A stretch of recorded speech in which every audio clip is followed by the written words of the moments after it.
এদের ব্লগ আমি তখন থেকে দেখি যখন দ্বিতীয় বউ প্রথম বউয়ের বাচ্চার প্রথম বউকে নিয়ে কান্নাকাটি করছে। এই ছেলেটা প্রথম বউকে না জানিয়ে দ্বিতীয় বিয়ে করে এবং দ্বিতীয় বউও জানে না যে প্রথম ঘরের বউয়ের বাচ্চা আছে এবং বউ আছে। অন্যদিকে দ্বিতীয় বউর কিন্তু আগের সংসার আছে এবং সেখানে একটা ছেলে আছে, সেটা ছেড়ে সে চলে আসছে এবং দ্বিতীয়বারের মতো সংসার শুরু করে। তো যখন তারা জানতে পারে তখন আর একসাথে থাকতে চায় না, তারপরে কিছুদিন একসাথে থাকে, ব্লগ করতে থাকে। তো প্রথম বউ কোনোভাবেই সংসার করবে না, সে চলে যাবে। দেন সে চলে গেল তার বাচ্চা নিয়ে। এই জন্য এই মেয়েটা খুব কান্নাকাটি করলো কি করবে না করবে। তো ভাবলো যে আমার জামাইকে আরেকটা বিয়ে করাবো। তখন সে আরেকটা মিডিয়াতে এসে বললো যে আমি আমার জামাইকে বিয়ে করাবো, যে গরিব আছো বা ডিভোর্সি আছো এরকম মেয়ে নক দাও, আমি আমার জামাইকে বিয়ে দিব এবং আমি সতীনের সাথে সংসার করে দেখিয়ে দিব যে আমি একটা ভালো মেয়ে এবং আমি ভালো সতীন। তো ভালোই চলছিল, এদের ঘরে ফুটফুটে দুইটা বাচ্চাও এসছে, দুজনে করলে দুইটা বাচ্চাও আছে। আমি এখানে মনে করি ছেলেটা হচ্ছে মেন কালপ্রিট। হ্যাঁ, একটা মেয়ে কখনো তার হাজব্যান্ডকে কারোর সাথে শেয়ার করতে চায় না,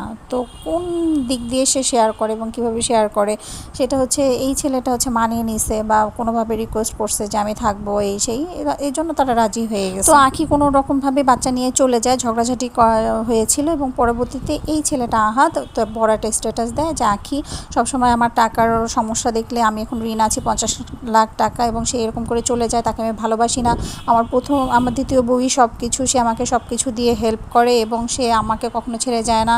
আমার টাকার জন্য সে সব কিছু করতে পারে এবং আমাকে টাকা কীভাবে ইনকাম করা যায় সেগুলো দেয়, আমাকে ভালোবাসে, এই সে অনেক কিছু। তো এইটা তৃতীয় বউ আর মানতে পারে না। তো তৃতীয় বউ হচ্ছে সামনে আসে যে এটা হয়েছে আমার সাথে, আমাকে ভালোবাসে না, আমার সামনে ওরা ঘোরাফেরা করে, আমার এগুলো দেখতে ভালো, আমাকে কোনো কিছুতে গুরুত্ব দেয় না, আমাকে ভালোবাসে না, আমাকে সময় দেয় না, সবসময় তিশাকেই সব কিছু করে। মানে ওর একটা হিংসা হচ্ছিল, যার কারণে ও সংসার করবে না, ও চলে গেছে। আর অনেক কারণ। তো আমার কথা হচ্ছে বোন, তুমি তো জেনে শুনেই আসছো, সব কিছু মেনে আসছো, তো এত কোশ্চেন থাকবে কেন, এত থাকবে কেন, আর তিশাকে এত তোমার হিংসা করা লাগবে কেন? ওই তো তোমাকে নিয়ে আসছে।